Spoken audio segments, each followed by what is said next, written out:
find something new and realize how much I just don't know. Hmm. Like, I'm about to go play with the contact system for one of the first time. A whole section of VRChat. After 500 avatars, I've made one whole avatar using. Oh, wow. I've taken the time though. I've sat down with people that want to know how to make avatars. Because of what I do, I've had a lot of people approach me asking that question of, Welcome to Metaverse Degen. I'm lying. We have no Mr. Rap today. He's off in other more fantastical lands helping friends. But we are here joined by our wonderfully esteemed guest. And who are you? "Hi, I'm DownLyric." Oh, thank you very much for joining us, DownLyric. Yes. What is it you're known for, and how'd you get started with everything? Oh, well, people primarily know me for the Traveling Circus Group, a traveling group of entertainers and performers that help out and perform for other people, just for the fun of it.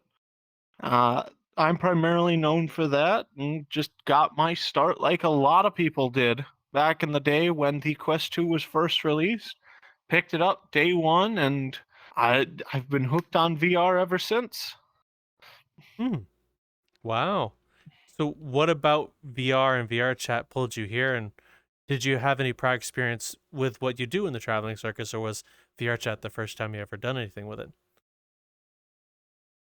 Uh, well, you see, in actuality, when I first got VR, I was too scared to join into VR chat. I actually started out for half a year inside of Rec Room. Oh, I did some dev work there, played competitive paintball. I enjoyed their circuitry building system where you could code just by hand. That was very interesting. It wasn't until somebody inside of Rec Room finally convinced me to try to hop onto VR chat that I gave it a chance. And at first, I had no idea what I was doing and no idea what to do, like a lot of new people. But eventually, I just went on a journey to find my avatar and inevitably found it. hmm. And after that, I started meeting people, joining communities before groups existed, making friend groups, and eventually I learned that I wanted to get up in rank to known to trusted. And I learned in order to do that, you need to do some avatar making and world making. So I went, what avatar do I like? And what would I like to do with it? And I found a moth-like avatar that seemed interesting, and I found a file available for it. Couple ones I liked, but it was the only one with an available file. And I went, I want to paint that blue. So I tried to paint it blue. I successfully failed horribly, made it 10 feet in the air to the side, and my camera completely disconnected from me. And Oh, that's what started me on my journey along to here. oh. So, what about that adventure is what kept you interested enough to even make all the fantastical things you're known for at the circus? Like what I saw you made, for example, at PJKT was amazing and otherworldly, one would say as well.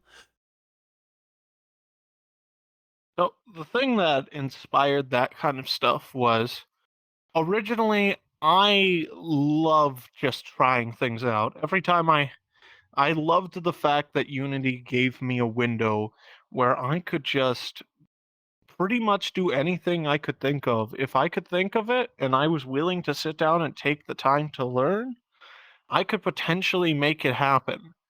And my bit of the competitive side of me, the side that loves competition and working towards those goals, a sense of accomplishment, really dug the idea of setting myself almost goals, challenges.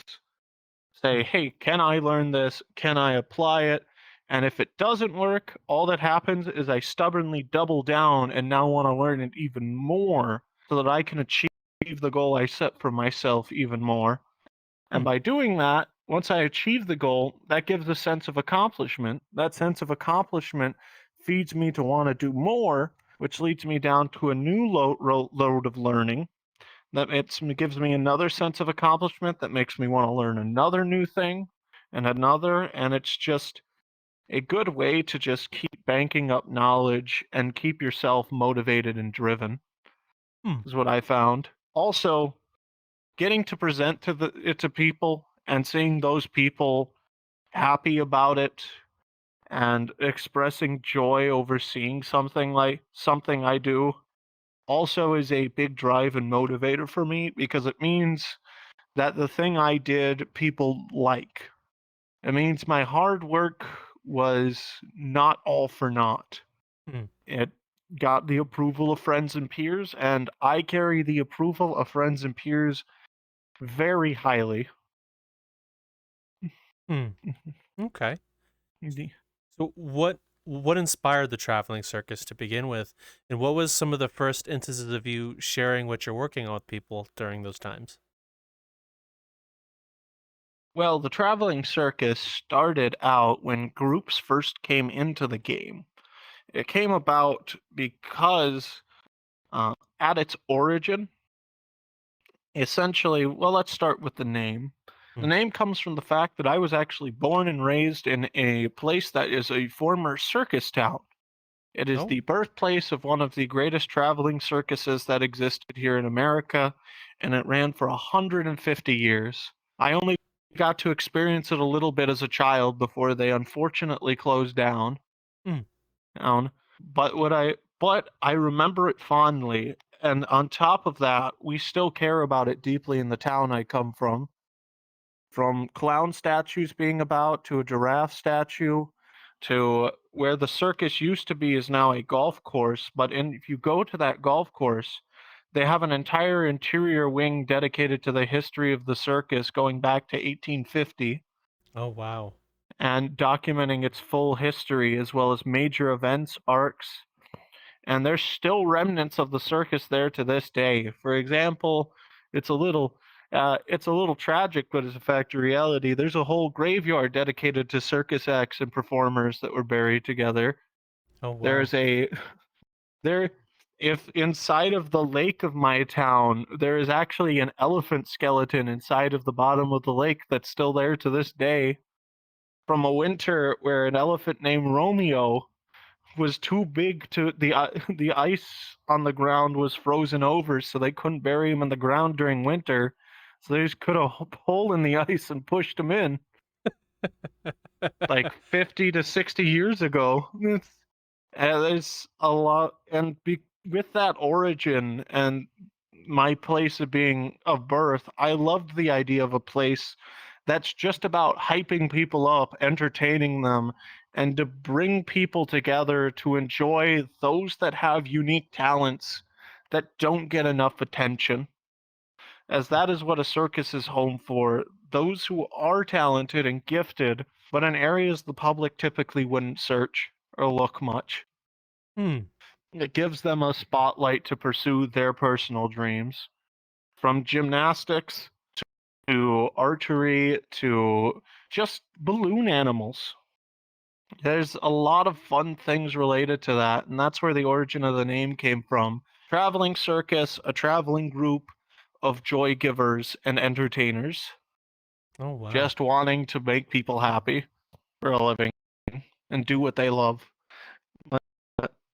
As for the reason the group was founded, that is the origin of the name. Partly what it was is I originally wanted a group as a way to filter my friends in a way. And if you don't mind, bear with me for a second. I actually have a blurb I wrote up the other day that perfectly surmises this, where I said, and quote, that the traveling circus was originally founded as a way to try to manage those that wanted to see cool avatars of mine and those that wanted to be my friend. As at the time when I founded it, I had near 900 friends on my list. And if I hadn't made the circus, it would be 1,200 by the end of VRCon. Let me see. But but most of them basically just saw me as, at the time, those 900 people saw me as that's the guy with the cool avatars I was telling you about. Show my friend the avatar you showed me. I felt like I was less a person and more of a tool for their entertainment. And I wasn't a big fan of that feeling. It was hard finding out who were my real friends and were willing to just sit down and spend time with and talk to me, versus those that just wanted to be my friend just because they wanted to see my creations. And thus, I made the Traveling Circus, based on my hometown, as I stated. Circuses are a rare and dying breed now, and I wanted to bring back some of that spark and spectacle. So I made the Traveling Circus as a way to manage those that want to be wowed and entertained, and those that wish to separate them from those that wish to be my friend and just spend time together. It's grown a little over time, a lot over time, and gained more people. But at its core, it's still a way for me and now a few other entertainers to have a place where they can entertain and bring joy to others without having to worry about bloating our friends lists or joining us wanting entertainment when we're trying to relax from it all. As they know where we'll be and we're ready to be seen, we'll bring them the entertainment they need and a good spark of joy alongside it. That's a really sweet thing to do, for like have a place for people to be entertained.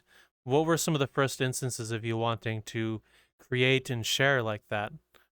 What kinds of things were you doing at the time, and what kind of sparked you wanted to go out and show people?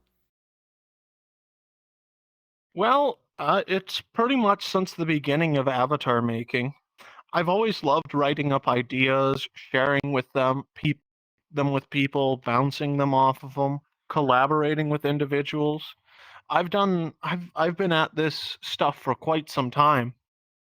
In fact, I've started multiple cults in my time. People have I didn't even make them. People made them around me. One of them I'm a member of, still on Steam. I got invited to it, and then they made me their leader.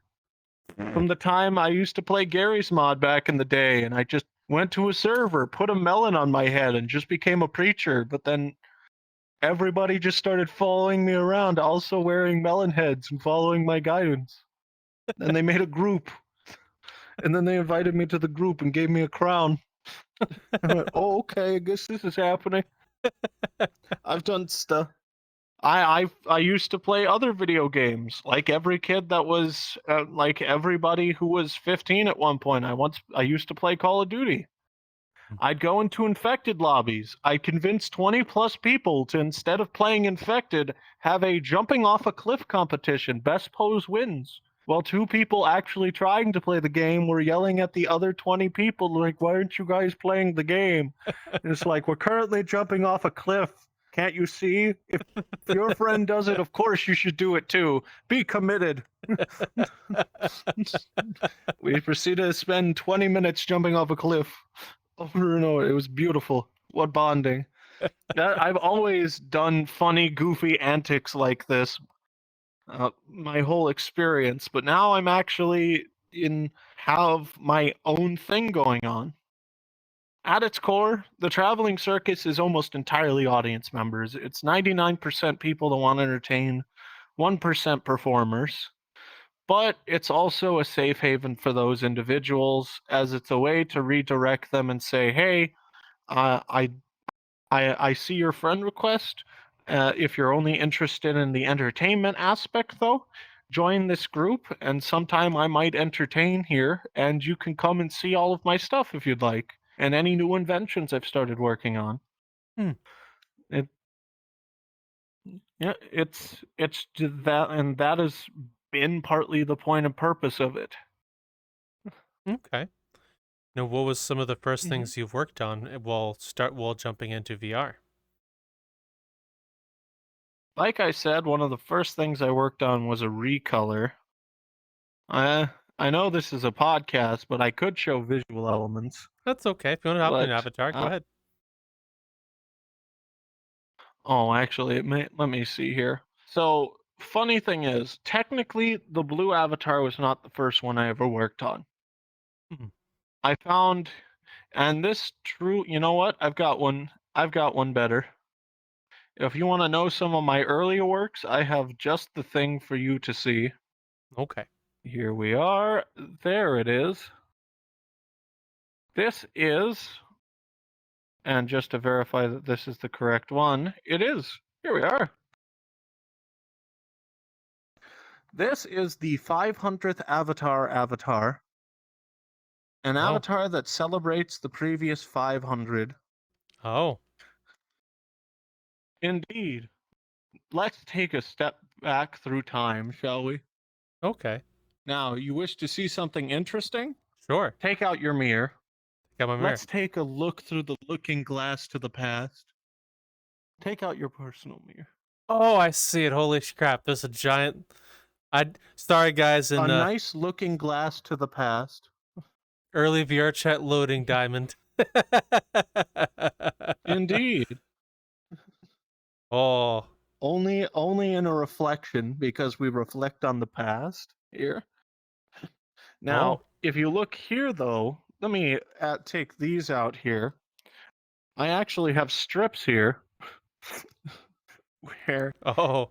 you can see all the other avatars I've ever worked on Oh, wow. are all shown here. And my earliest projects are going to be the ones down here. And if that's not clear and legible, I've always got building form. Holy There we are.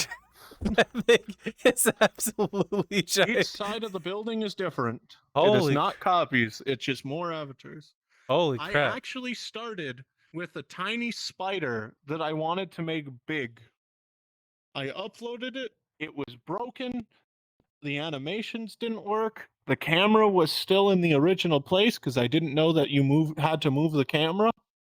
All I did was scale it. And that was a learning. That was part of the learning process.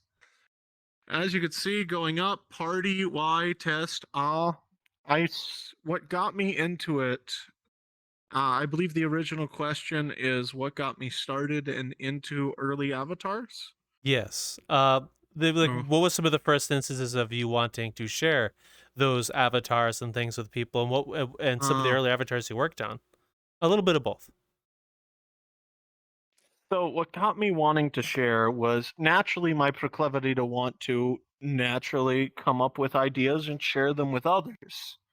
And when I had a new idea here, I had a sense of pride and accomplishment, and I naturally wanted to share that accomplishment with someone else. Say, hey, look, I did a thing.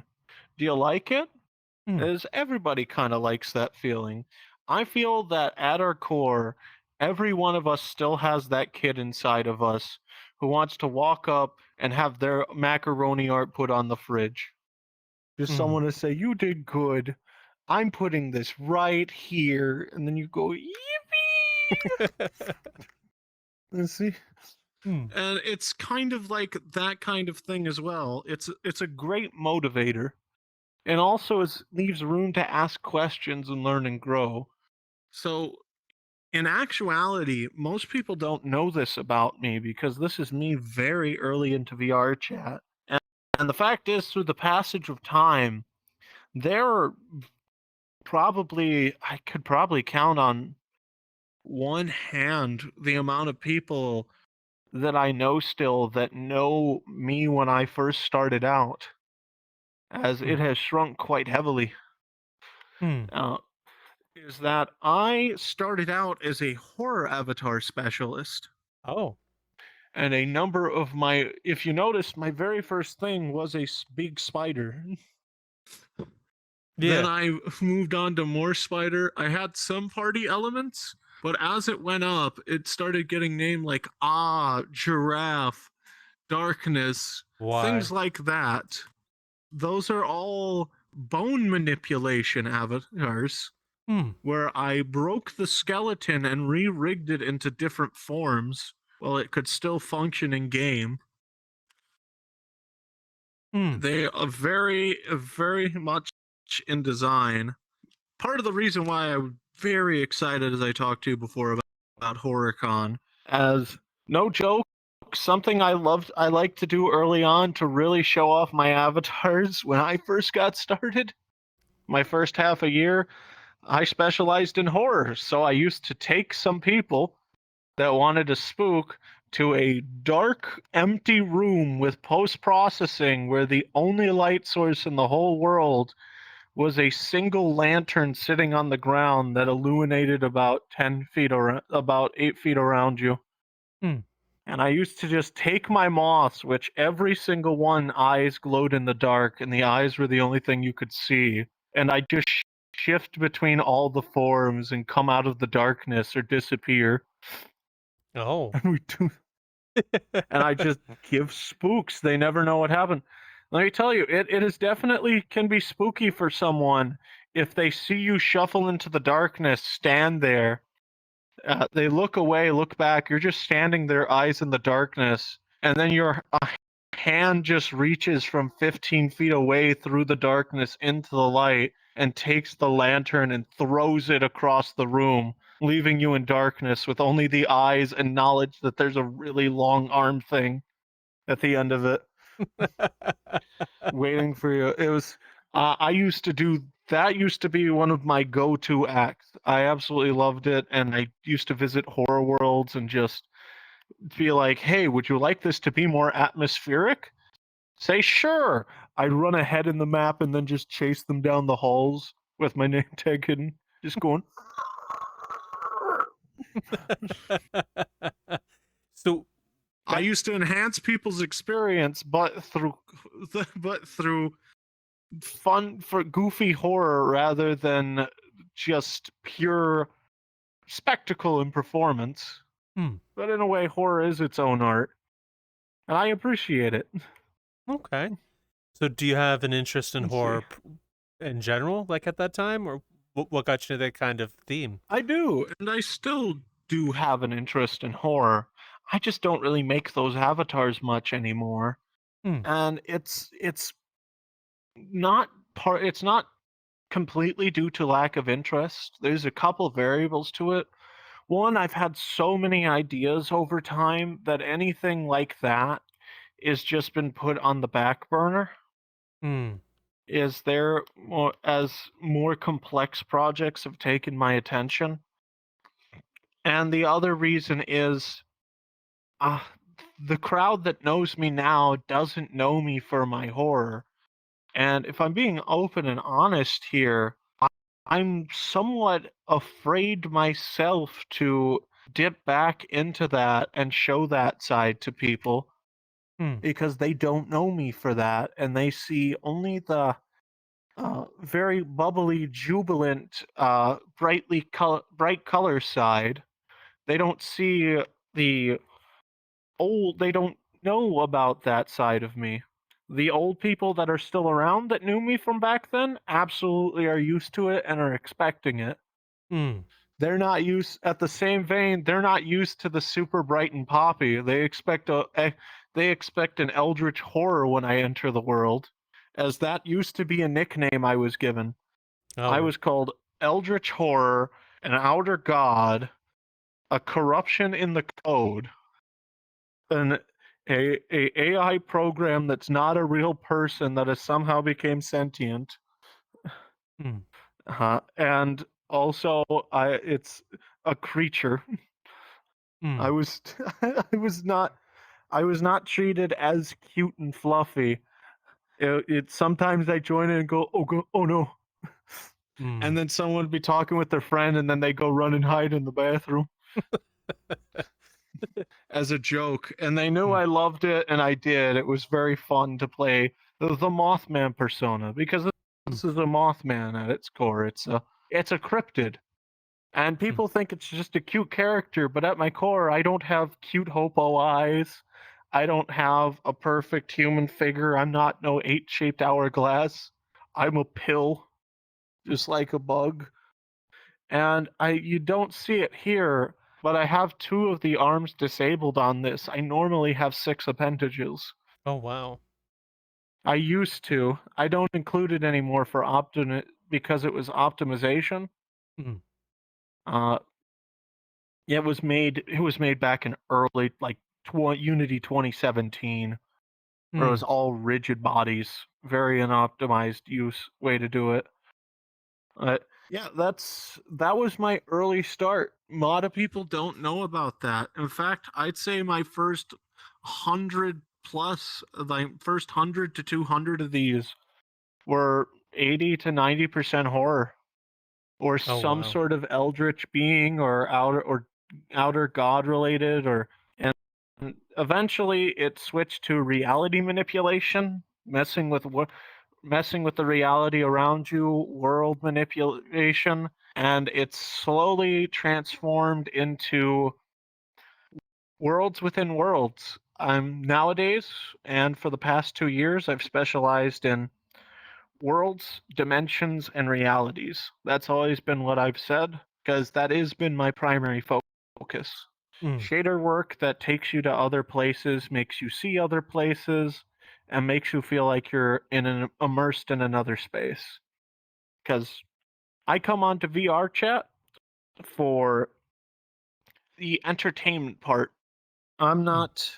I'm not my. I've always been a bit anti-mirror. Yeah.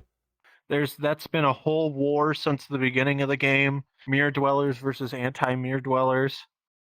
Uh, and I've never understood the idea of, hey, why are there 16 people sitting in front of this one mirror in the Black Cat? 4 of them are playing music through their microphone, and they have the other 3 music players muted, Hmm. and they're just doing nothing. Like, it's VR. You can do anything here. You are not restrained to the confines of your reality. Go out there and have some fun. It's Hmm. why it's why you'll rarely find me just hanging out somewhere. I'm always on the move. I'm always working on something. I have over 1,000+ hours in this game. I think I'm at over 1,600 now, and almost half of that has just been the game running in the background while I'm testing and making new things. Oh wow. Or yeah, I'm constantly building and designing. It's what I love, and then when I'm finished with that, I come in and then I run around presenting it to everybody to bring them as it puts a smile on their face and it puts a smile on mine to see that smile on theirs. Hmm. That's how that's how it's been for quite some time. Horror didn't necessarily achieve that same effect. I'd still love to do horror stuff, but it's just uh I feel, as I said before, I feel like I just can't show it to certain crowds Hmm. just because that's not how people see me. If I just suddenly flip a switch and go from happy, look at this fun, colorful performance, look at me song and dance, to existential dread and crisis, people aren't going to handle that. Well, you'd be surprised because one of the greatest thrills that a lot of people enjoy is being scared. Why do you think haunted houses work? Why do you think horror movies and horror games people Exactly. play? Just because they may not be like laughing and smiling doesn't mean people don't enjoy it. There is a crowd for those kinds of things. There's a thrill to it. It's why horror has remained always remained in the top 3 biggest and most profitable genres. Hmm. And it's just because everybody's always interested in it deep down. The unknown, my aliens, monsters, it's just so intriguing and pulls you in. And Hmm. that's the vibe I want to go with. I mean, I studied, and I definitely feel like I wish I could go back to some of it, but at the same time, I feel like I've made some things that made a nice middle ground with it, Hmm. which leads to one of my favorite avatars I've ever created, Okay. called the Salesman. The salesman. What is the I've salesman? I've always I've always loved to pitch things, and Hmm. a traveling salesman, it just works perfect for me. I've found, as Hmm. it is literally the art of the pitch and having fun pitching ideas. This man here,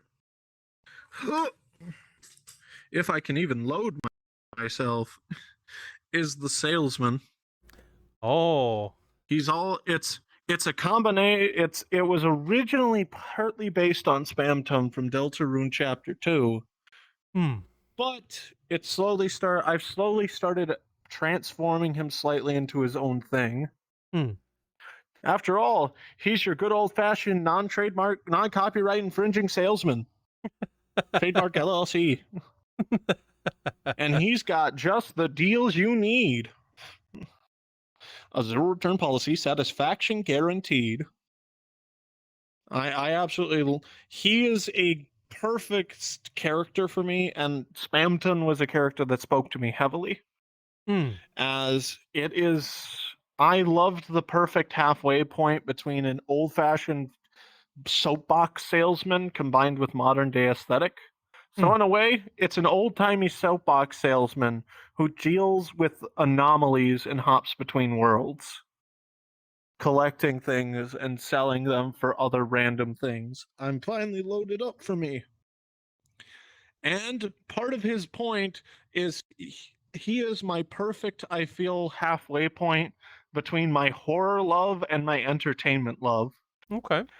As he represents, he essentially is designed to make you feel like something's off and something's wrong, but you're too intrigued to really get away or Okay. walk away from the scene. Hmm. As he'll do anything and everything from from from a big duck, like that one. Let me Oh. tell you, you need a big duck in your life, Lion. Everyone needs a A big duck that duck. makes you proud of who you are. Everyone needs a big duck. I've got just what you need to satisfy all your needs. From that thing resting over there. The thing resting over. Oh, I see it now. Indeed.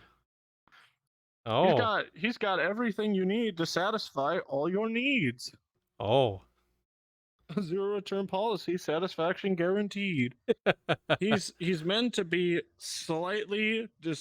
he's meant to be intentionally slightly off-putting, but in a way that you are just like, something's wrong here, but I want to know more. Yeah. Like, for example, one of my go-tos is, oh, by all means. Go ahead, Lion. Oh no, you continue. I don't want to interrupt you. I just have lots of I was, questions. yep, I was just gonna say, for example, one of my go-tos is, would you like a ride on a giraffe? Oh, would you like a ride on my giraffe? This is my giraffe. Oh. Her name's Susie. She's a good girl. She's from That- 52AB, the dimension where the flesh slept.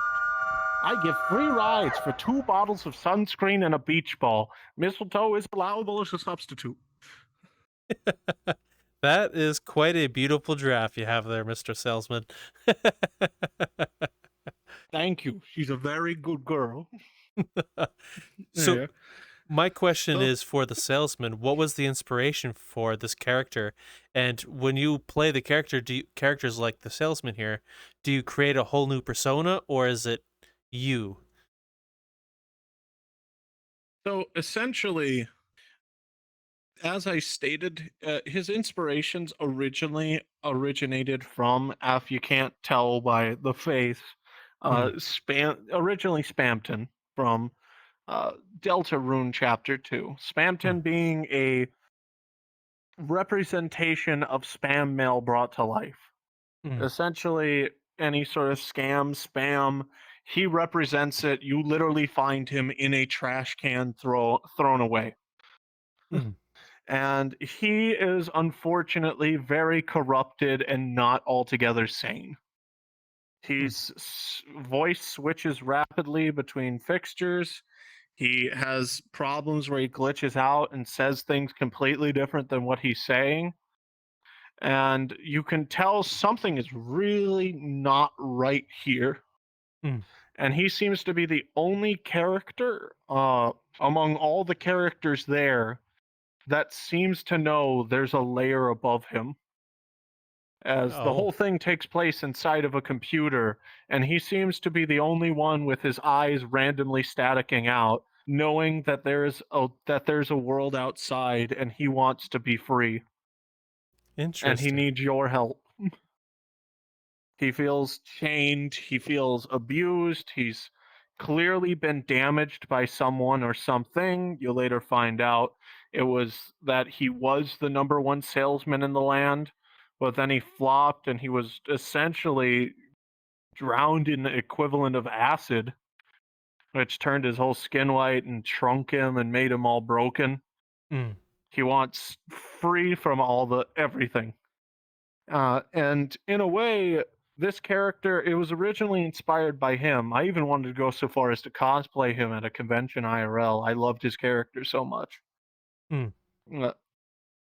I took my own iteration of it, modified the look slightly, converted it into my avatar, took some of the cosmetic design, put it on my avatar. Still intending to make more changes to it, but at its core, it's a vaudeville, it's a soapbox salesman in a way from between realities. Your good old-fashioned snake oil salesman from back in the day that's looking to make a profit, but this one hops between realities. I've started writing a backstory for him recently because I keep giving him random horror aspects, but I didn't have like a basis for why he is. I actually came up with something for that. Oh. I believe the explanation for it was, and I can actually pull that up right here. I have it on standby conveniently. Let me Oh. see here. Aha! The origin story, and I'm going to make more animations for him related to this, is he was a normal, sweet, and innocent moth explorer with a high-pitched, soft British voice that wears goggles with white and black pupils and a small nose that explores and searches for valuables and rare objects to sell. One day while exploring, he found a seeming tear in space while exploring a cave, and inside that tear he found an object that contained some sort of primordial entity / virus. This virus infecting him and transforming him, making him the first of his kind, becoming an unstable entity that inherited the traits of the original user by the name of Lucion, who corrupted it, now having the base urge to collect things across dimensions and sell them to try to make a profit. Itself not understanding why and confusing it, asking too many questions to gain insight can cause it to become corrupted and spiral out of control till it calms down. And the entity virus has the ability to spread its corruption to others. However, due to the corruption of its memories, urges, and thoughts caused by Lucion's presence, it is only able to infect those it sees to be itself, aka alternate possibilities of itself, every one of them being another Lucion infected and trapped themselves from all throughout time and possibilities.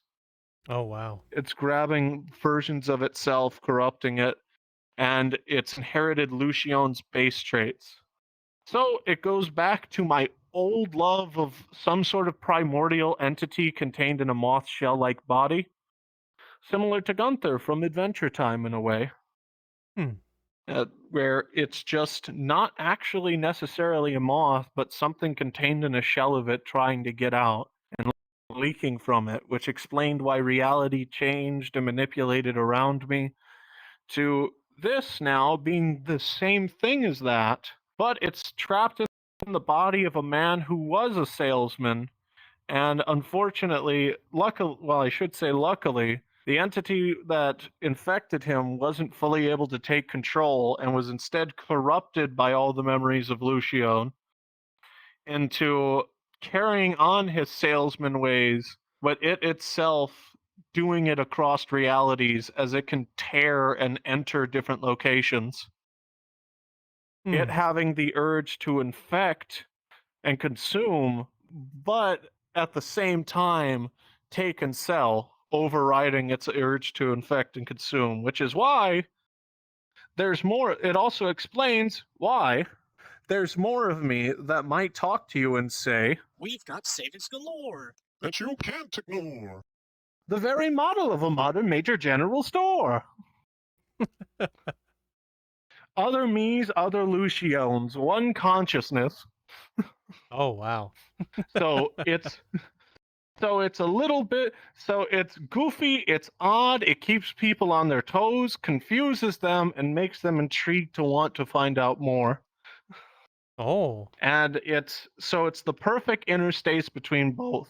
And I am absolutely playing a character when I'm doing it, but in a way, a character you invent and play can be somewhat of a caricature of yourself. Hmm.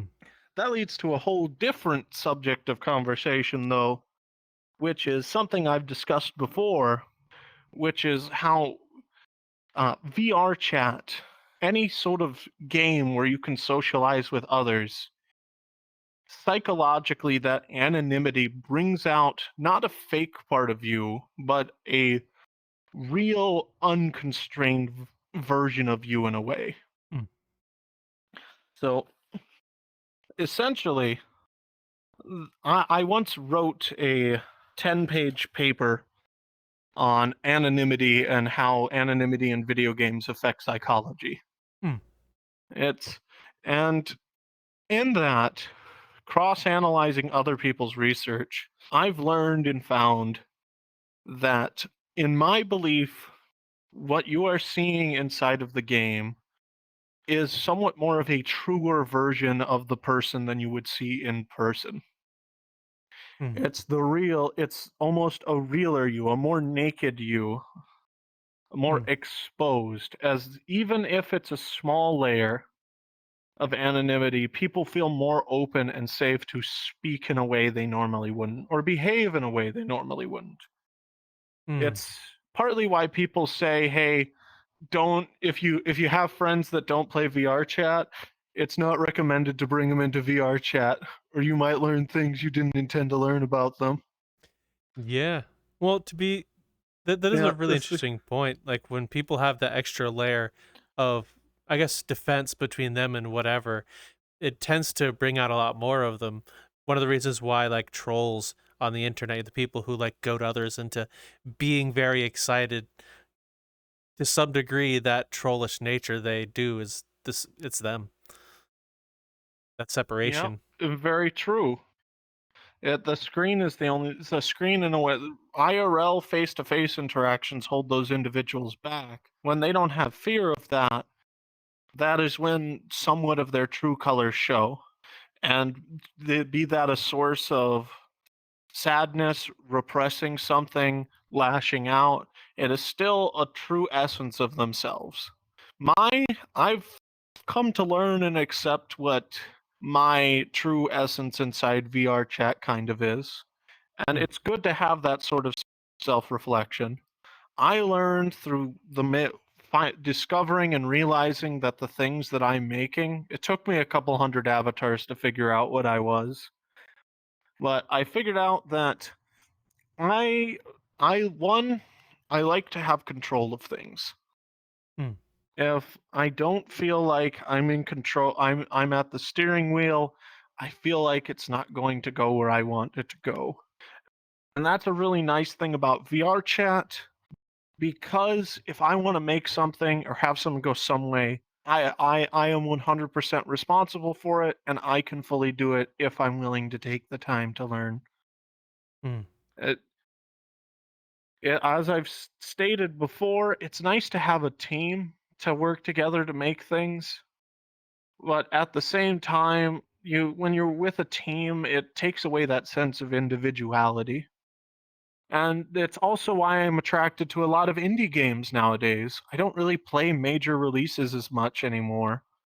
I've now been playing a lot of like 10 to 5 or $5 indie games nowadays, where it feels a lot more personal because it's small teams and no message is clouded, or what they're trying to say isn't affected by sponsors or publishers or corporatized. It's just a thing about feeling, not necessarily about money. Mm. And at my core, one, I like being able to control my fate with my own hands because sometimes it feels like IRL between having to work, having to have responsibilities, and balancing all that. Sometimes it feels like you just don't have control of the situation. And this is a place where those that are willing to learn can take control of their own fate in here and create their own person. And at the same time, I love one. I've always loved helping people. I actually originally considered a career path of going into counseling myself Mm. to assist people through their problems for a living. I've been used as an intermediate for a number of groups over the years where people who were fighting between each other would come to me in their private time and just talk about their issue. Mm. Whether I wouldn't take sides, I'd listen to both parties. And I've talked to people through good times and bad times. And the same vein, I love helping communities grow Mm. because I'm a person that isn't in this for the money in any way. I'm in it for the sense of accomplishment and the journey. And that's why when people ask me for headshots of myself, I found out I have like no pictures of my face because I never take pictures in the game in all the years I've been in, as I'm too busy living in the moment. I set down the camera most of the time and I'm just experiencing the world around me. Mm. Because it's a game. Why not enjoy it and live it up? Experience things. It's a great time. That's what I love about VRChat and what I pursue inside of it. It's the time and I'm just experiencing unknown. And there's with over 3 million worlds in this game, there's so many unknowns still to see and more being made every single day. Mm. It's so at my core, circling back to where I was, I find that my true self is a person that wants to be able to make things from my perspective, from what I enjoy, without an untainted, without needing another, without mixing it with other visions. It's just pure, unfiltered down lyric at its core. I love collaborating with others and making new things, but when it comes to my personal projects, I see them as an expression and extension of myself. On top of that, I love helping others and helping other communities grow because I love that warm feeling and I love seeing other people make great things. Because as I said, I love seeing things I haven't seen before. And I'm Mm. constantly on the search for worlds that have things that make me think and spark ideas of my own. And helping people who are going down that path toward achieving their own ideas and goals. As I've stated, in a way, all these ideas that everybody has across this that are working on developing, all these creators and communities, they're like a flower. And if you help give waters of encouragement to it, eventually that idea will have a chance to potentially bloom. And when it blooms, it gives life to a garden and then in a way, audience flock to it. In this what's the term for Metaphor? metaphor? There we are. In this metaphor, it brings audience to it. The audience bring attention to their ideas, and then the audience spread it around like pollen. And those pollen give other people ideas which nurture and grow into flowers. And that starts a whole chain reaction until you have a whole garden of creative ideas and creations. And that's what makes up VRChat. Mm. Together we stand strong, solo we die. Solo we die alone. We need to, and it's why supporting each other and lifting each other up goes a long way to making this stronger and making even better, newer things. Wow. I agree 100% with everything you said, and that's such a beautiful way of viewing VR chat. Like, one of the things that it captivates me and kept me here to begin with when I got into VRChat was world hopping. Like when I first stopped in myself, like I just didn't want to be a bother to people, so I just open up the world menu, go to new or random, and just flip around and see what people created, and it had me hooked since. So many other things that caught my attention, but just that in itself. So I very much can agree with everything you've said. It's beautiful. Oh, I've even took time to teach many of people the things I know. Now, I don't know too much. Every time I think I know a lot, I find something new and realize how much I just don't know. Like I'm about to go play with the contact system for one of the first time. A whole section of VRChat. After 500 avatars, I've made one whole avatar using. Oh wow. I've taken the time though. I've sat down with people that want to know how to make avatars. Because of what I do, I've had a lot of people approach me asking that question of, hey, if I want to make an avatar, where do I start? I've helped almost every single person who's asked me that go through the simple process. I tell them where I started from, and sometimes I even show them everybody starts out terrible with something ugly. But the biggest and hardest thing you need to accomplish is first off just downloading and trying it. Once you start downloading and trying it, you've already stepped over the biggest hurdle. It's a beautiful thing. It is. One of our previous guests we've had on mentioned it this way. I think it was Bricaro, who kind of, I'm going to paraphrase Bricaro. I'm sorry. Please let me know if the quote is wrong. But even if you make a Minecraft sword in Blender or wherever you want to start, and it's janky and looks bad, it's better than everyone else's Minecraft sword because they never made it, or you did. Exactly. And it's something that represents you, something that no one else has because it is you. Even if it's just an already existing avatar painted blue, that's a shade of blue that's unique to that's you. And no one can take that away from you. No. So I've got a few questions looking at your two friends that go beside you, and I've noticed in some of the other things you've shown as well as the animations on the avatars and shows you do look really, really good. Are those like mocap suits, or are you hand animating those in programs? Like how are those run? And so I'm like, Hey, we're interrupting your current podcast watching to actually ask you a favor. Would you like to join us at any of the other locations other than YouTube to follow us, which is like Discord, where we do things all the time, hang out, play games. There are memes and stuff being posted somewhere. There's some duck references. We have a Patreon you can also follow, which we do a whole other show outside of Metaverse Degen as a thank you for those who signed up, like Niche, Forbidden Zero, and Aliquum, as an example. The name should be here for you as well. Or the Twitter, which currently it's under my name, which is LionTurtle21. You can find that. I post things, random bullshit. You get updates, or me being with the community, whatever. You can find all of this and more over at MetaverseDegen.card.co. All right, I think I got everything. I didn't mess it up this time. yeah. But, okay, you should don't. Oh my god, I'm gonna drown myself. Already, we want to jump to your video watching any further. Have a good one. So, with these fellas here, these are in fact mocap software. Initially, they start out as mocap. It's a newer thing I've started doing this year.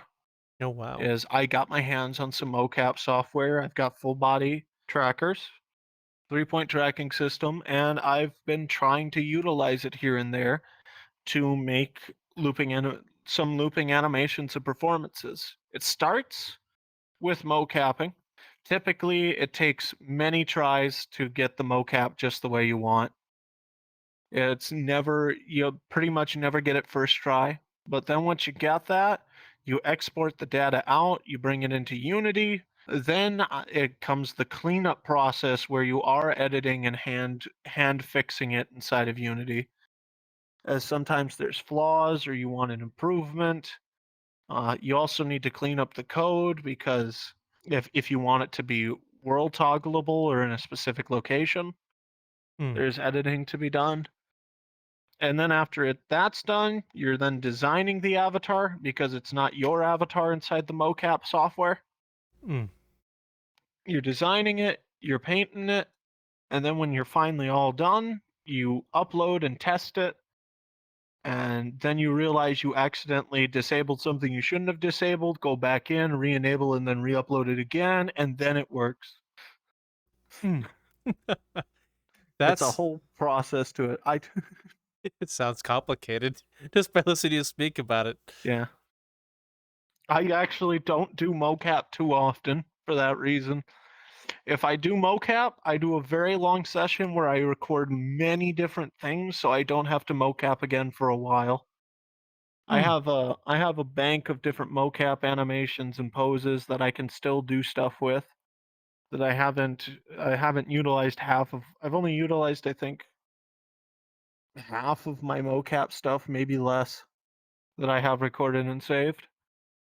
Hmm. That it's simply because mocap can be quite taxing.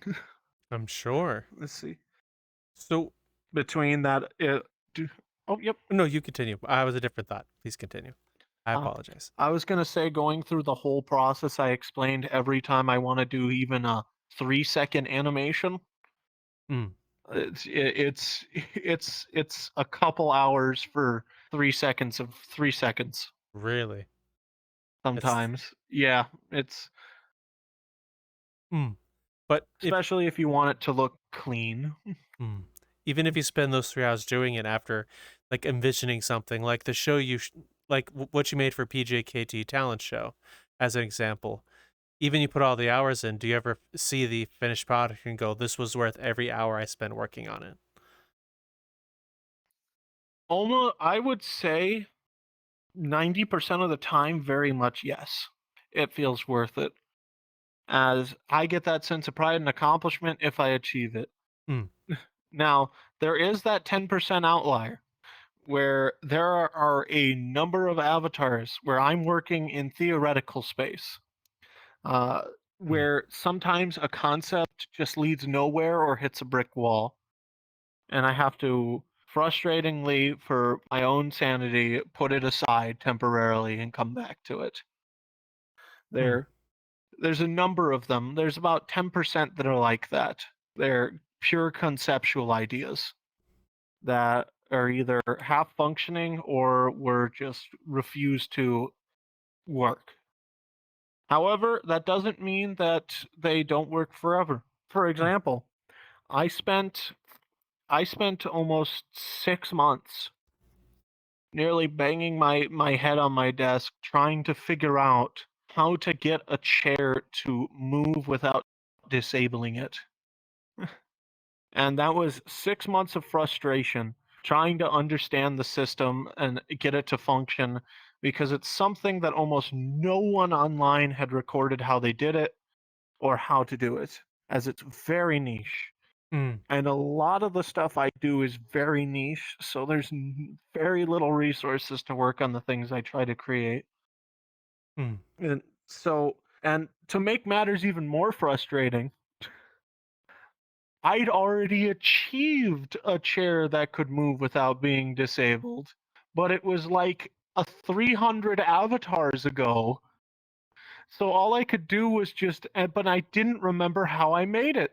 So I had to just sit there and aggressively stare at my own avatar and go, why do you work and this one don't? What did I do right back then? What am I doing wrong now? And after 6 months, one day I'm just sitting there doing something entirely different and it just clicks in my mind. And I go, wait a second, flick one switch, and instantly it works. That's the fun of the creation process sometimes.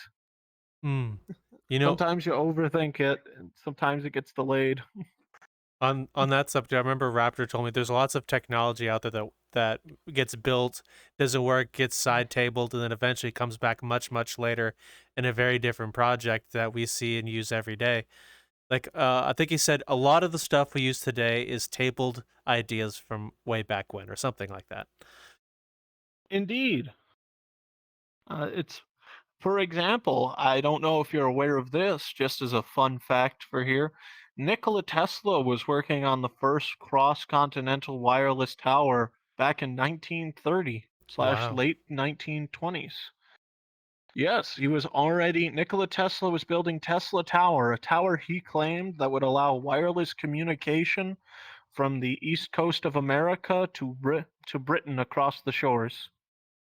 Wow. And the only reason he didn't complete it is because the Great Depression occurred, unfortunately, and his funding got cut. He was Mm. very confident in it. But also, more fun facts there. This guy wasn't no joke. He wasn't just anybody. If Tesla said that he was confident something would work, it would probably work. As Tesla also invented a system of electricity we use primarily nowadays, which are the looping circuit boxes, which basically cycle power and keep it going. As Edison's system just had power going directly from the factory in a straight line to a city, and the energy would decay with time. With Tesla's interstasis box, it would recycle that current and keep the strength all the way through. And Nikola Tesla invented the radio, Oh, wow. as well as the electricity we use, and then was going to invent cell phones in the 30s. Holy Because shit. why not? This man was insane. Yes, fun fact, the creation of the radio was originally credited to a different individual who Tesla took to court claiming he stole his idea. This other individual even winning a Nobel Prize for the creation of the radio. And near the end of that man's lifespan and the end of that court case, the man's Nobel Prize was actually removed from him, and credit was returned to Tesla for creation of the radio. It was proven the man did steal his idea Oh, wow. and tried to make claim over it, as Tesla wasn't too much of a braggart. Hmm. Let's see. So I have another Hmm. question for you as well. Of everything you've worked on and learned, what was the hardest thing you had to learn? And were you appreciative Ooh. of the lesson you learned from practicing or learning it? Ooh. Ooh, I have an answer for that. Hmm. I have two answers for that. One of them was incredibly frustrating, and one took near 2 years. Yeah. The one that was incredibly frustrating was contacts, and the reason why I haven't utilized contacts up to this point. Hmm. I tried, and it's kind of dumb, but I had an idea where I was going to create an avatar, and I did this. I created it, a personal horror avatar. It's one of my only publicly available avatars, and I'm very glad it got a positive reception. It is an avatar that is able to locally modify the whole world for you to appear pitch black, disable all particle systems, and disable all light sources, and gives you a flashlight that is the only way you can see around. Oh, wow. Every world becomes a liminal space. Every world becomes a new spooky place. And I was working on that, and I was going to work on a master controller avatar to pair alongside that would allow you to functionally create a functioning Slender in the 8 Pages-esque game in any world you go to, by having everyone else be the horror vision avatar that can only see via flashlights, and then one master controller who's able to spawn the locations of the objects with contacts on the pages or objects that players can touch, and upon touching it, it will trigger an event and send it to a collection pool, a billboard, if you will, Oh, wow. where you have to find all the objects in the world, and when you do, you win. And it's just a fun, spooky journey. That sounds The pretty problem sick. I ran into with it, yeah, I still fully believe it's doable. It was not fully accomplished. I have an idea as to how to do it. I just don't have the skill set for it. It's something I need to obtain and learn. And that is, I was trying for the life of me to get a contact working. I spent near 8 hours angrily in almost one day, 5 to 8 hours, trying to get the contact to work. And every single fiber of me was just screaming, like, this should work. Why doesn't it work? Everything says that this should work theoretically. On paper, it says yes. Eventually, I just got so exhausted, I decided to have some downtime in the game. And then I confessed to some people what I was working on in my frustration. And one of them explained to me, oh, yeah, contacts don't work if they're not on the avatar and you constrain them. I just went, oh, I just spent 5 to 8 hours doing that. And it just didn't work. Trying so hard, looking at every guide I could find, not a single one mentioned, you can't constrain it. If you constrain it, it won't function. It just won't work. I was like, well, I still tried for 3 hours to do something that is literally not possible. However, they explained to me there's an alternate way to do it with Fizzbones. I just never got back around to doing it as I moved on to other projects. It might be something worth looking into for HorrorCon potentially as a fun thing, but I may come back to in the future. That was one of them. That was only a 1 day that was only a 1 to 2 day frustration though. The real one was the 2-year challenge, which was, if you saw my performance I did at the talent show, you might have noticed there was some special properties about it. For one, you weren't inside the project community world anymore. You're on a stage in a different place. That was essentially the culmination of 1.5 to 2 years of hard work, where I really, really wanted to make an avatar that takes you to another place. I wanted to give people I challenged myself to try to make avatars for a while that could give people immersion in VR. As a lot of people just sit around, they might, pat someone, that makes them feel immersed. But I really wanted to take people who say they don't have any sense of motion. Motion doesn't affect them. They don't have any sense of feel or temperature. I wanted to make them feel even when they think they didn't. And I wanted them to make them feel like they're in the world of the game or in an environment. I wanted to make a world within a world. A pocket dimension, one might say. A throne world, they might say in the game Destiny. I wanted to make another plane of existence that exists over this plane of existence that players can cross over to. And that was something I'd constantly been working on in the background for near 2 years. And what you saw during the performance was one of the first examples and culmination of those 2 years of work. And there was over 50 to 70 avatars that led up to that avatar. Oh, wow. Many of them were failures. Many of them were just minor successes over time. Little bit further, get just a teeny bit further, progress here, take this there. It was a whole train of stuff. I actually sat there with a crowd. You weren't around for this, but I actually demoed the whole thing to a crowd of about 15 players at the con in the back area when asked about it. I was asked a similar question, and I went through the whole Historia because I still have all those avatars where I can show how progress was made over time. And basically, because it's something I've never seen anyone else try to do, there was no point of reference and nothing to work off of. I had to entirely come up with these things on my own. I had to make build it myself and invent things myself in order to achieve this goal.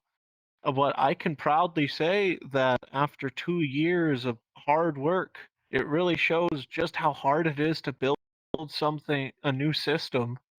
I successfully got it functioning.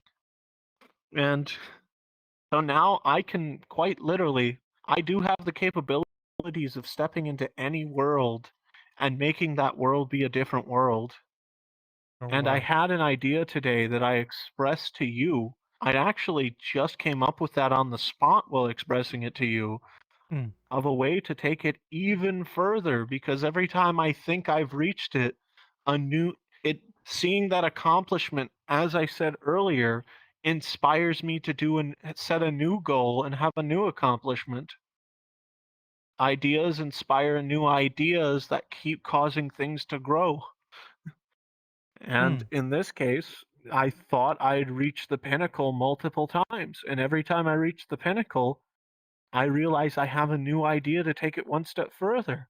The next step, potentially making avatars where people can have a second avatar on the avatar that they can change bodies with in a second world within the world That sounds pretty sick. that other people can't view. That other people can't view or see. I've Oh, already wow. made, and I already have the groundwork for it, as I actually have a functioning avatar already that has visuals that don't exist for anybody else but those wearing the avatar. Whole experience. Wow. Very exciting potential prospects there. That is definitely the hardest thing I've ever built because it's never stopped being built. It's still going. Every time I think I'm done, I'm 70 plus avatars into working, building this up and up and up, making new systems, new shader combinations, making it more complex and complicated as it goes. Mm. And every time I think I've hit the peak, I find there's more room to grow, and that's not a bad thing Not at all. because it always gives me a reason to keep going. Do you think Woohoo! do you think at some point you're putting worlds in worlds will reach a point where you'd be overriding colliders and making new ones, essentially rebuilding the world that people are in? Actually, I've already thought about that. Yes, I actually am. Theoretically, I'm fully capable of, if I felt like and wanted to, I could find the system and reverse engineer the system that allows people to pick up objects other players have. Mhm. I'm certain you might have seen it at least once. Someone drop a sword or a phone, and someone else being able to pick it up Yeah. from an avatar. I can replicate that system on a much wider scale, potentially allowing players to have completely new interactables and pickups within that space. Oh, wow. So they will be seeing a different world, interacting with a different world, and feeling a different world, and even potentially feeling a different avatar. And then somebody will touch a button to their real body down below that'll send a ping notification on their screen, and then they'll press a button to snap themselves back to reality, to their reality, and talk to that person. Wow. Be like, oh yes, I've been with these others in this place this whole time. AKA, I could build a potential whole nother layer of reality that actually exists over this. I already actually have concepts that function for it. Oh, And I wow. wasn't even trying to build for it. I just built it because it was a different idea. Which is, I can actually give you a sample of that since you're here. This one's rare. Not many people have seen this one, actually. Oh, wow. Let me see here. Indeed, this one's a bit of a rare one. Let's see. Alrighty. So, once again, this is experimental technology. Okay. And so there's not really points of reference. This is entirely off the cuff and off the dome. Let me just bring in Grimby. Mhm. Do you see Grimby here? This is see Grimby. Grimby. I see Grimby here. Grimby is your guide to the stars. Grimby takes people on a journey with him. Oh.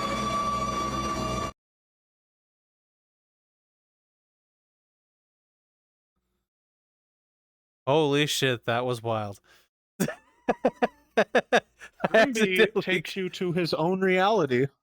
I You are experienced. there. I was there. Hold on. I want to take the audience there too. I'm gonna disable the cameras. Alrighty, guys. This is wild.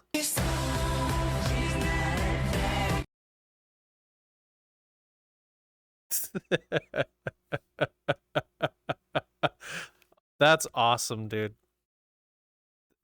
How does that? How did you even think of that? That's wild. Grimby can hold up to 7 people inside of his dimension. Me and 6 guests Holy shit. inside of his own space. We are completely separated from the rest of the world while inside of there. No one can see your location. No one can hear you. No one can see you. There's no identification for where you are. Oh wow. So is it? You are gone. Not even your name. You are completely in his space. Wow. He takes you to his place. And in that space, I can control what happens inside of there. There's more functions inside of there. It's minor functions, but I am in complete control of what occurs there. Oh wow. So yep, it's a world. It is a world of my own pocket dimension. And he is my guide to it. That was my sample. I thought it'd be fun to add a goofy little character to take you there rather than just myself. That is pretty cool. I also wanted him to have a fun hat. Also, Grimby is a void dweller. And since Grimby is a void dweller, I went on a whole thing where I made void themes avatars. That's a whole other side story on its own. I made a whole series. Essentially, since Grimby hails from the void, to summarize it, he exists in a different. He essentially is a hole in this reality. He isn't composed of matter. He's composed of nothingness. The empty nothingness. Hence why he exists over everything. If you try looking at Grimby, holding your hand up and looking at Grimby, all you will see is Grimby.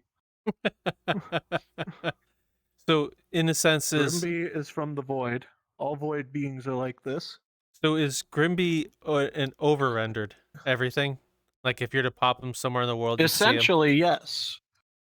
However, I've also made avatars that work with it that Grimby does not affect, as they are void dwellers themselves.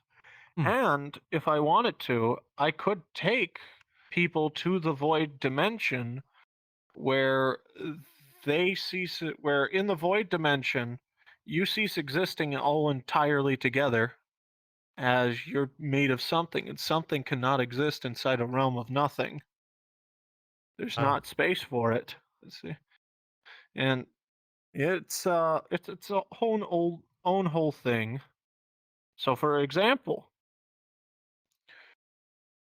if the game will let me change, looks like looks like the servers are experiencing a load tonight. I guess There so. we are. Give it a second. It's impressive what you're showing and speaking about, that you're working on these kinds of things. Why work on all these things now, like all these overly complicated projects? That's a fair point. That's something a lot of people don't realize about it. I have over 500 avatars, but I've only built about 40 in the last year. I built over 400, like near 400 in 2 years. Oh wow.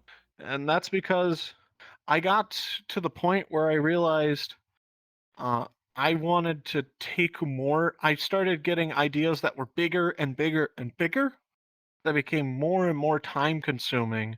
And then because they're taking so long to make, I now get more ideas as I'm making it that make me expand on it and spend even longer times on it, which starts a chain reaction. I'm constantly coming up with new ideas, but the offset to that was because a lot of the ideas were short form, I could pop them out and then move on to the next idea I came up with, with these bigger ideas, I'm spending so long on one thing, I'm getting new ideas in the middle of working on an idea now. And now I'm expanding on it, which leads to them being quite lengthy avatars. Hmm. This fella, by the way, I finally switched to it, is the Void Dweller. Oh, wow. He exists in void space, his home and place. See? I have a recommendation to you. Yes. I would highly recommend preparing your eyeballs. It's okay. Blind me. Prepare Give me to the eye bleach. understandable. Let's take you, you know what? Let's take you to the forest. Oh, wow. Welcome to the Void Forests. In this space, in this place, through time and space, it's just a nice forest where there are no up and down. There's no gravity, you see. I can be down here. I could be up here. And which way I am doesn't matter so much, as I can just, of course, turn myself around. Hello. Hello. Now that's the floor for me. This is the void space, and this is its place. Up, up, and with a flick of this, now you're on a platform here, Oh, wow. surrounded by planets. This is an entirely different world now within a world. That was part of the theming of the void. Holes in reality itself. I got really into this for a good minute, creating stuff based around it. Okay. This boy was essentially the culmination of it, you could say. You see, there's more stuff to it. It's on another version of this. I made a separate avatar that features the forest, and another that features the realm. But this gives the general gist of it. Now, let me just stand on the floor here. Hey up there, Lion. How you doing up there? Hi, down there, DownLyric. How are you doing up there? You're I'm on the doing scene. quite fine today. By the way, audience, seem DownLyric a is little- inside the Black Planet. There he is. Hold on. Let me come over there. Let me see here. I just changed the angle of the camera so you can be seen. Because when the camera's facing the planet, you become one with the planet. Oh, interesting. Well, if I do this, see here if I can do this correctly. Almost. There's no space or no place in this. Are you using Horizon Adjust for that? I sure am. It allows me to walk up the walls physically. I just haven't done it in so long I couldn't remember the correct snap. Oh. So people that don't know about these systems can be wowed by like that person is just walking up a wall while claiming gravity doesn't exist. Oh, wow. Oh, I'm swimming. You're one with the ground. Swim. I'm swimming. Oh god, let me fix. Let me reset. There we are. Or if I wanted to, I could just do this to confuse people. I could just throw on the body. I could just spawn a slope downwards. Like this. Oh, you know what? Even better. I'll put it this way. There we are. I'm going. Oh no.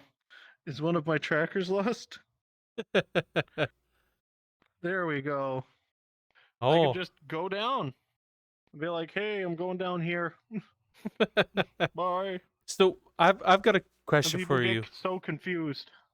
Since you're Yep. working on avatars that have worlds that you place within worlds, have you ever thought about taking some of your systems here and making worlds with them that pair with avatars? See, See, that roundabout to a funny point, because that isn't the first time I've been asked a similar question to that. Oh, really? Yes, and it leads to a funny roundabout where it brings up the question of how far can I go in making a world within a world before I just make an actual world? And I say no, stubbornly. I refuse. Well, I'm not saying Everybody make a just world keeps within a going, world, but like, how far can you well, it's like not like how far see? you take it, but like if you're to like design a world with your system as a pocket dimension, and then take those systems where the world will Oh, host other dimensions in, oh, absolutely. or I something like that. actually have many different world ideas recorded and written down. I have a number of fantastic worlds I'd love to build. The problem is, I just don't like making worlds at its core. Hmm. And I've had this conversation enough times that I've actually come up with an analogy for it, Okay. where I explain it as the difference between a person who likes making avatars and a person who likes making worlds is avatars have a canvas, if you will. Mm. Your model is your canvas. You have something to paint on, a base to work on, a foundation. And eventually, you get to a point on that avatar where you feel like it's complete. It's ready to go. You're ready to upload it. You feel like you've hit a stopping point. With a world, you don't start with a canvas. You don't start with even an empty room. You start with nothing. Absolute nothing. Yes. And you're left to scramble and put something there. And that absolute nothingness drives me crazy every time I see it, as I constantly feel like I need to put more and more, and it feels like there's never a stopping point. Mm. On, I never feel like I'm done, and worlds are extremely time consuming. They require a lot more time commitment for ideas. With an avatar, you can make a one-off and move on to the next one. There's plenty of time. Proof of that pudding. I made 400 in 2 years. It's just simple. There's no limit. There's also other downsides with world making that drive me a bit mad, which is one world per week. You can only upload one new world per 7 days. I don't know if they've changed that, but that's how it was the last time I checked. And that is to prevent world flooding. They don't care about avatar flooding, but they do care about too many worlds.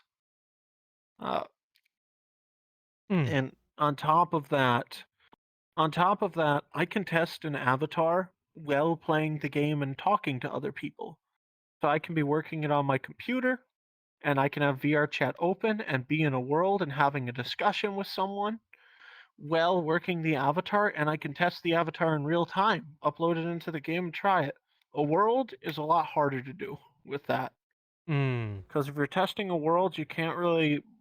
It's harder to bring friends with, and every time you make an edit, you have to leave to go back to it again. It can be very lonely if you're not sitting just in a Discord call. And Mm. even when you're sitting in a Discord call, you're distracted by the world making process. It's I it's a bit of an odd dilemma in a way. People ask me all the time, why don't I make a world, or why don't you just turn this into a world? And in a way, I definitely see where they're coming from, and it makes sense of why I don't just do that. But at the same time, that be easy to do. As I said, I like the challenge, and I like to challenge myself, because to build with an avatar is to build within a very big set of restrictions. To make a Mm. world, anybody can do it. Proof of the pudding, go to lab section, you'll see 100 worlds that are just a box with a prefab bed they found, and pro video. They're everywhere. That makes Mm. up a very large chunk of this game, is just generic bedrooms, or Mm. just empty or generic floating cube in default skybox. Mm. Let's Okay. see, with a video player. But That's super easy. To do that on an avatar is extremely hard. And that's where the challenge lies in. That performance I did for you, Mhm. while I was making it, I thought multiple times about how easy this would be to do in a world. That came up in my head multiple times because if it was in a world, I wouldn't have to go through all the extra labor to do all the camera tricks I did. Because in order to achieve that movement, I couldn't move you guys. I don't have the ability to move you. But I can move literally everything else, so I had to animate literally everything else to move instead of the camera. It's the equivalent of, instead of doing a panning shot of a instead of, like, say you're on a New York street and you're panning backwards with a camera for a panning shot there. Mhm. Instead of the camera panning, I made the whole city do the pan while the camera stays still, is what I had to do. Oh. In a world, all I'd have to do is just put you guys on a invisible box and just move you around, and that was all I'd need to do. It would have been so easy. But because I wanted to do it on an avatar, I had to do something that took hours of workarounds. But it makes it special and worthwhile because it's something a lot of people can't do. Anybody can take that and move you around in a world. To make something like that function on an avatar and be able to take it anywhere and to show it to any of your friends at any time without having to have them leave on their own or inconvenience someone by dragging them somewhere, you can just bring it out any time, and I really like that aspect of it. Hmm. I have made a couple worlds. I do have 9 worlds uploaded to my name. They, however, are just like my avatars. Most of them are just concepts. They going over them real quickly, just Okay. explaining them. Let's see here. My worlds uploaded. Lyric's Art Idea World, my first ever world, and oh boy, my most visited, no matter how much I begrudge that.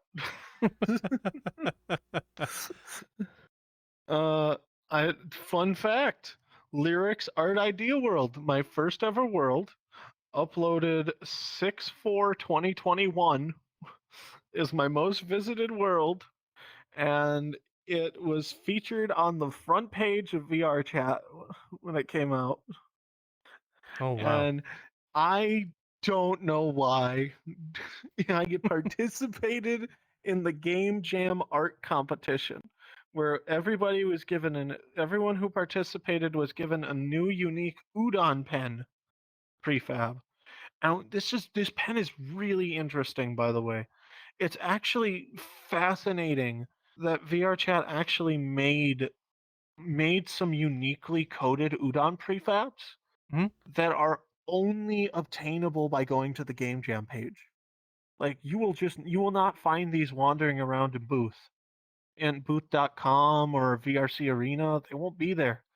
It's just if you go through itch.io to the Game Jam, you'll find an udon pen that is able to touch any color inside of the world and transform it to that color. So you can hold a canvas and touch it and get any color you want with the pen, so you never need another pen. Oh wow.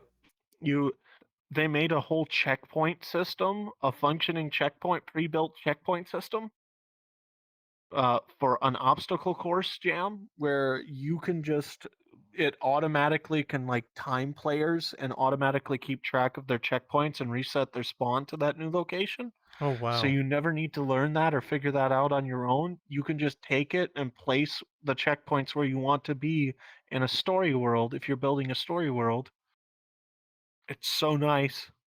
Same with, Wow. like, if you're building a Mario Kart style world, having that checkpoint system is nice. Mm.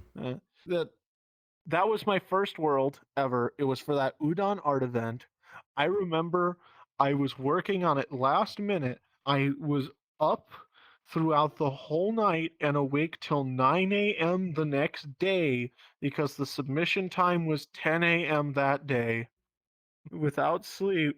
And I had to go in a call 5 different times with 5 different people I knew where their sole job was to keep me awake so I finish and upload it in time. And I did. I did it. They kept Wow. me awake. I uploaded it, and it's my most visited world. It was on the front page of VRChat, and boy, does it teach me that I still don't know. I still barely know how to make a world. That was my oldest. Then I made a tunnel. I was going to make an avatar world because at that time I had about 100 avatars, and people were requesting an avatar world from me as they wanted some of my avatars. So I went, what can I do that sounds like fun for an avatar world? And I went, oh, I can recreate that cool tunnel from the start of Majora's Mask that kind of spirals around itself when you walk through it. And Oh, I tried wow. making that, and then I'm like, you're gonna go through that small hall, and then you're gonna climb up a wall onto a ceiling where the gravity is gonna be kind of flipped, and that's where you're gonna find the avatars. A cool adventure each time you join. And then I started working on the hallway, and then I proceeded to spend 3 to 5 hours on only that hallway until I made a world that is just a tunnel, and it's a full 2 to 3 minute walk when pushing straight forward on your controller.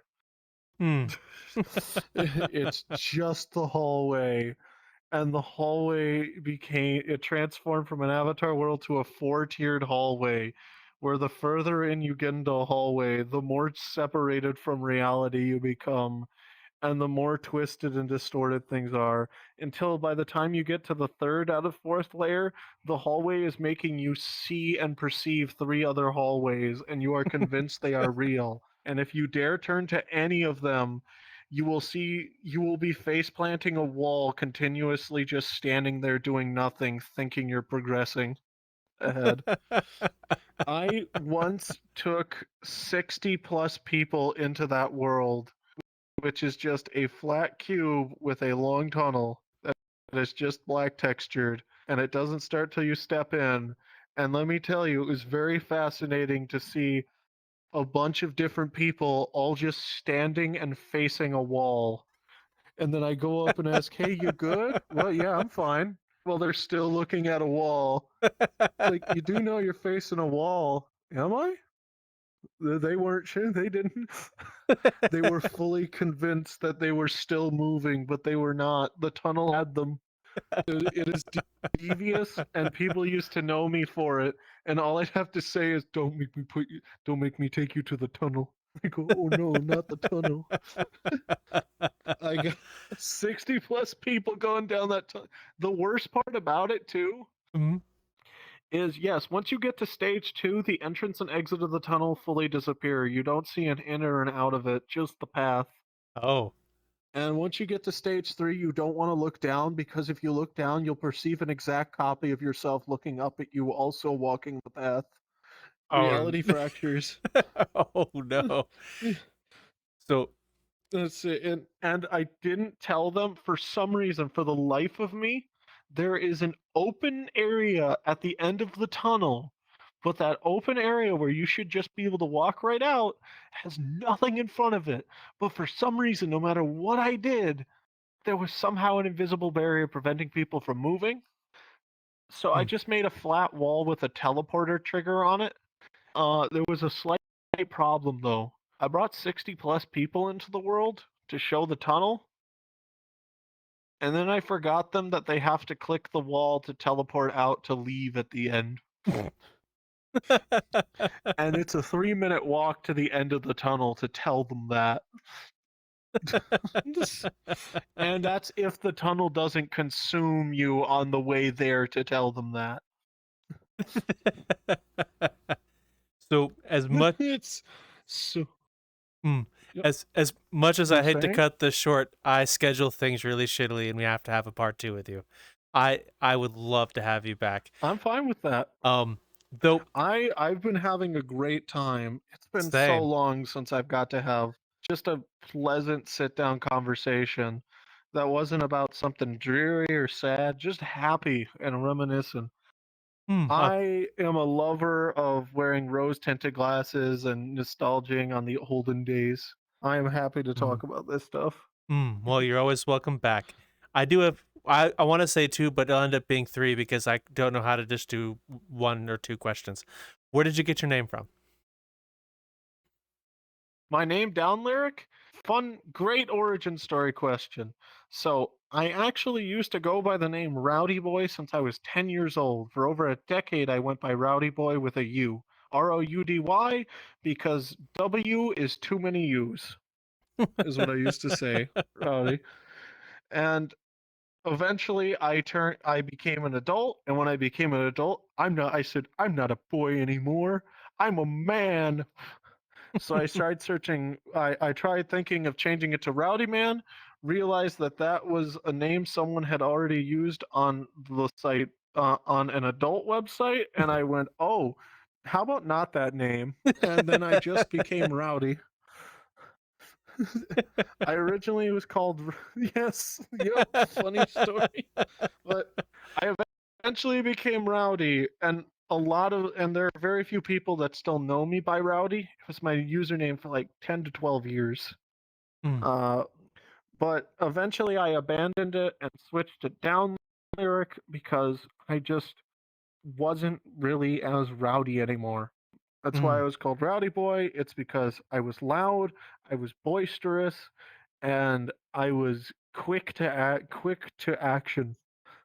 I was very rowdy, a rowdy boy at the time when I was growing up.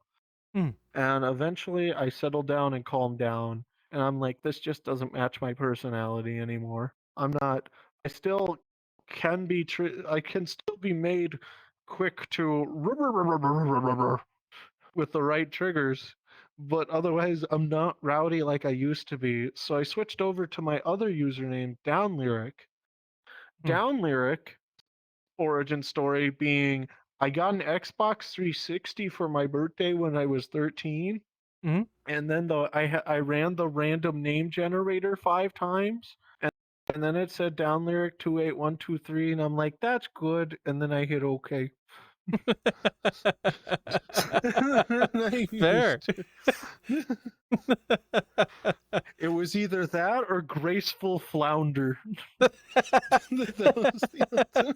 There's an alternate timeline where we're sitting down with Graceful Flounder, and I'm a fish in a top hat.